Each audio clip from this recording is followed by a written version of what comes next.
Scarlett Morales lived in a modest but cozy apartment on the third floor of a converted brownstone in Brooklyn, New York. Her bookshelves overflowed with feminist literature. Her laptop was always open, and her Twitter feed often sparked debates, far beyond her follower count. At 29, she had built a name for herself as a sharp-witted investigative journalist with a passion for gender equality. She wasn't just writing about women's rights, she was living them, fighting for them, and sometimes sacrificing personal comfort for them. It was during one of her speaking engagements at a women's empowerment conference in Manhattan that she first met Nathan Blake. He approached her after her panel discussion on workplace sexism, complimenting not just her words but the way she delivered them with conviction. Without apology. "I've read your articles," he said, adjusting his tie with one hand while offering the other for a handshake. "You're not afraid to challenge people. I respect that." His smile was easy, his posture relaxed, and his voice carried the kind of calm confidence that made Scarlett feel like she was finally talking to someone who understood the world the way she did. Over the next few weeks, their conversations turned into dates. They debated everything from reproductive rights to wage gaps over coffee and whiskey. Nathan seemed to listen, not just nod along, but truly engage. He laughed at her jokes, asked thoughtful questions, and even surprised her by quoting Chimamanda and Josie Adichie during a walk through Central Park. By the time they reached their fourth date, Scarlett felt something she hadn't expected. In a city where so many men masked their outdated views behind charm and wit, Nathan appeared different. Or so she thought. One evening, after a dinner at a small Italian bistro near her apartment, the conversation drifted toward recent news about a tech company being sued for systemic harassment against female employees. "I think it's ridiculous how some companies are just waiting for a scandal to happen before they take action," Scarlett said, stirring her espresso. "They should be proactive, not reactive." Nathan paused, then shrugged. "Well, maybe some women make things harder than they need to be. Like, not every comment is harassment." Scarlett blinked, unsure if she'd heard him correctly. "Are you seriously saying that?" "I'm just saying. Intention matters. Not every guy has an agenda." She leaned back in her chair, her chest tightening slightly. It wasn't the disagreement that unsettled her, it was the ease with which he dismissed the issue, as though the pain of countless women was up for debate. The night ended awkwardly. As they stood outside her building, Scarlett hesitated before kissing him goodbye. There was something off now, a subtle crack in the image she'd built of him. Later that night, scrolling through Nathan's social media, she noticed something strange. Old posts buried beneath years of content showed him attending events with conservative speakers known for anti-feminist rhetoric. One photo, in particular, caught her eye: a younger Nathan standing beside a man whose website was infamous for promoting toxic masculinity under the guise of men's rights. She closed the laptop and stared at the ceiling. Maybe this was normal people evolving, changing their minds. But why hadn't he mentioned any of this? And why had he seemed so perfect at first? The days after that unsettling conversation felt different. Scarlett kept her phone close, checking for messages from Nathan like a teenager waiting for the first text after a first kiss. But when he did message, it was brief. No mention of their discussion about harassment, no apology, just an emoji and a suggestion to meet up again. She agreed, partly because she wanted to believe it had been a misunderstanding, partly because she didn't want to admit she might have misjudged him. They met at a quiet cafe in Queens, far from the energy of Manhattan and the intimacy of Brooklyn. It was a weekday afternoon, the kind of slow-moving day that made silence feel heavier than usual. Nathan looked relaxed as ever, dressed in his usual crisp button-down and chinos. But something about his presence now felt performative, like watching an actor rehearse lines they hadn't yet believed. "I've been thinking about what you said," he began, sipping his black coffee, "about companies needing to do more to protect women." Scarlett raised an eyebrow, and he shrugged. "I guess I see your point, but sometimes these accusations get blown out of proportion. People rush to judgment without considering intent." Scarlett's jaw tightened. "That's not what happened in the case I mentioned. There were multiple testimonies, internal reports, even HR involvement." Nathan leaned back in his chair. "Still, some people weaponize these things." She stared at him, trying to find the man she'd debated with so passionately weeks ago, the one who quoted Adichie, who nodded along with every article she wrote. Now, he sounded like someone else entirely. "Why are you defending this?" she asked finally. "I'm not defending anything," he replied, too quickly. I'm just saying. We live in a world where men can't even compliment someone without worrying about getting accused of something. Scarlett blinked. The shift in tone was sharp, almost offensive. She could feel the distance widening between them, not just physically, across the table, but ideologically. Later that night, unable to sleep, Scarlett opened her laptop and scrolled through Nathan's social media again. This time, she dug deeper into old comments, shared articles, even archived interviews from his law school days. What she found chilled her. Buried beneath years of curated content were photos of Nathan standing beside speakers who openly mocked feminism. One image showed him at a rally with a group that called themselves Brotherhood of Balance, a movement that claimed to advocate for equal rights but was widely criticized for masking misogyny behind pseudo-intellectualism. There were also comments on old forums under his name, subtle at first, then increasingly dismissive of women's experiences in male-dominated fields, posts questioning the credibility of sexual assault survivors, arguments about how modern feminism had gone too far. Scarlett sat back, heart pounding. This wasn't just a difference of opinion. This was a pattern. And suddenly, everything clicked into place: the way he avoided certain conversations, the way he smiled while brushing off her concerns, the way he never really argued, only deflected. She sent him a message. "Did you lie to me?" He responded instantly. "About what?" "Everything." His reply came after a long pause. "I didn't lie. I just didn't think we needed to argue about this stuff all the time." She read it again. Then she closed her laptop and turned off the light. Scarlett didn't sleep that night. Every word Nathan had said, every smile he'd given, now played in her mind like a script from a performance she hadn't realized she was watching. She scrolled through his profiles again, this time with purpose-saving screenshots, cross-referencing names, digging into the past he had tried to bury. By morning, she had a folder filled with evidence. It wasn't enough for a lawsuit or a public accusation, but it was enough for her to know she hadn't imagined what had happened between them. More than that, it was enough to make her wonder how many other women had been deceived by the same mask. She reached out to a few of her closest friends, women she trusted, journalists and activists who had seen similar patterns before. Together, they helped her piece together more of Nathan's digital trail. What emerged was disturbing. He wasn't just passively agreeing with conservative rhetoric. He'd been involved in organizing events for Brotherhood of Balance, a group known for spreading anti-feminist ideologies under the guise of gender-neutral advocacy. He had spoken at panels disguised as debates on modern masculinity, where speakers subtly encouraged men to resist feminist overreach. And then there were the anonymous posts. Under a pseudonym, Natsep 1987, he had commented on forums frequented by self-identified men's rights activists. In one thread, he had mocked a survivor of workplace harassment, suggesting she should have just ignored it instead of filing a complaint. In another, he argued that women who accused men of sexism were often looking for attention or leverage. Scarlett felt sick reading them. This wasn't just hypocrisy. It was calculated. Nathan hadn't simply disagreed with her beliefs. He had hidden his true views so well that she hadn't even seen the danger until it was too late. But something else caught her attention. A post from nearly 4 years ago. It was buried deep in an old forum thread about false accusations. Someone had linked an article about a woman named Lena Carter, a former intern at a law firm who had filed a formal complaint against a senior associate for sexual harassment. The firm had swept it under the rug, and Lena had left the legal field altogether. One of the replies, from Nadab 1987, she knew what she was getting into when she wore that skirt. Scarlett's hands froze over the keyboard.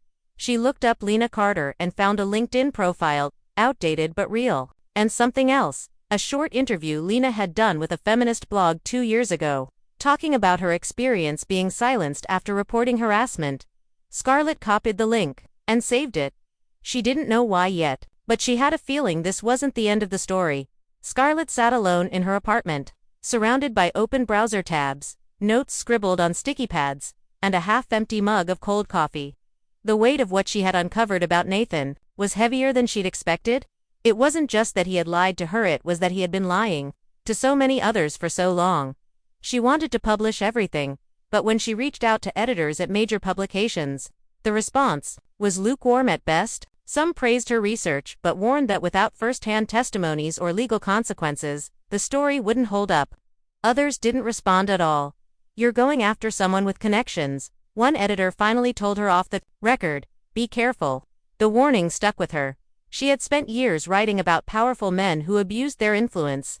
But now she realized how isolating it felt to be on the receiving end of that power. Nathan wasn't just some anonymous internet troll, he was well-connected, respected in legal circles, and protected by networks that thrived on silence. For the first time in a long while, Scarlett felt small. She withdrew from social media. She canceled plans with friends. Even her usual morning runs through Prospect Park became rare. The world outside her window still moved forward, but inside her apartment, time seemed to stall. Then, one night, an email appeared in her inbox. It was from someone named Lena Carter. Hi Scarlett.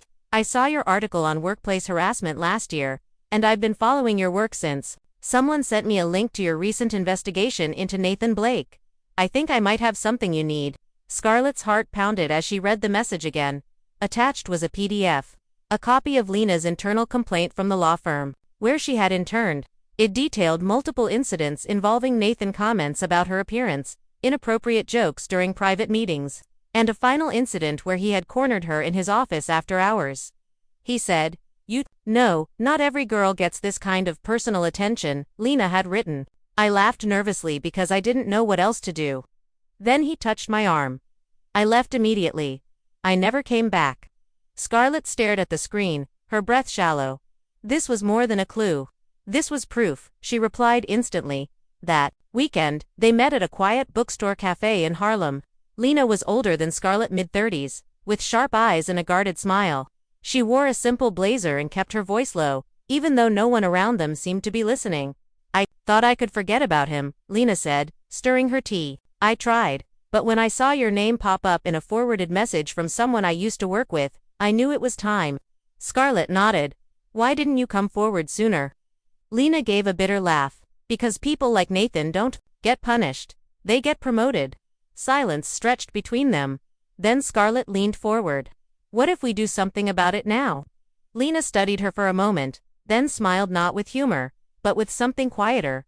Resolute. I'm ready, she said. But if we do this, we need to go all the way. Scarlett looked down at her notebook, already filling with new names, new dates, new leads. For the first time since the breakup, she didn't feel powerless. She felt purposeful. And this time, she wasn't going to let Nathan disappear into the noise. The investigation was no longer just Scarlett's, with Lena on board. They began reaching out to others, former colleagues, interns, even people from Nathan's law school days. At first, responses were hesitant. Then came the silence. Then, in some cases, outright denial. But slowly, names started to surface. A junior associate who had transferred firms after a misunderstanding with Nathan, a former paralegal who had filed an anonymous complaint about inappropriate messages, a student from his alma mater who remembered him making crude jokes about female professors during lectures. Scarlett compiled everything meticulously. She created a shared document encrypted with secure access, only inviting those she could trust completely. They called themselves Project Echo, a name inspired by the idea that truth, once spoken, echoes beyond its source. But as their network grew, so did the pressure. One evening, Scarlett received a message from someone inside Nathan's circle. An anonymous tip sent through a burner email. He knows what you're doing. He's preparing a counternarrative. She read it twice before closing her laptop, heart pounding. 2 days later, it happened. A post appeared on a legal blog known for defending high-profile men accused of misconduct. It wasn't signed by anyone specific. But the tone was unmistakable. When activism becomes weaponization. The case of Scarlett Morales, it painted her as a radical feminist using false accusations to destroy a man's career.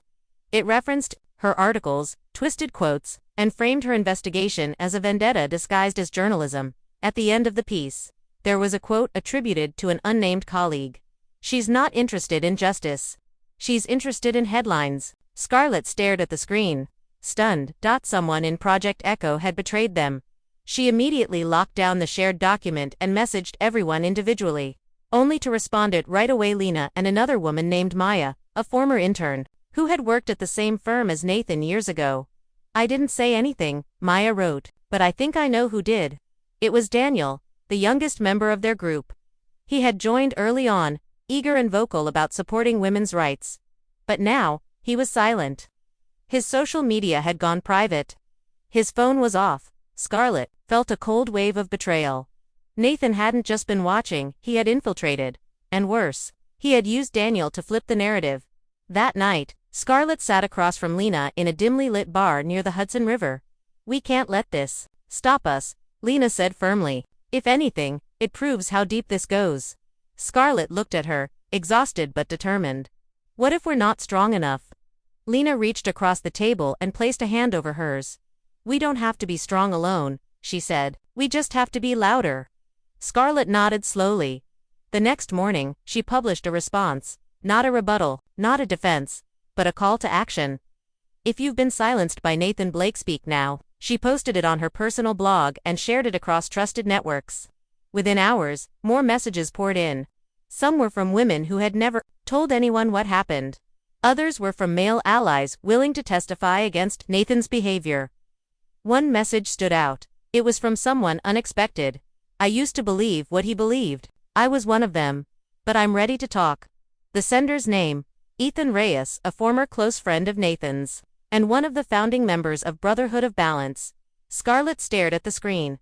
This was no longer just about her. This was about every woman who had ever been dismissed, ignored, or manipulated. And now, they had a voice.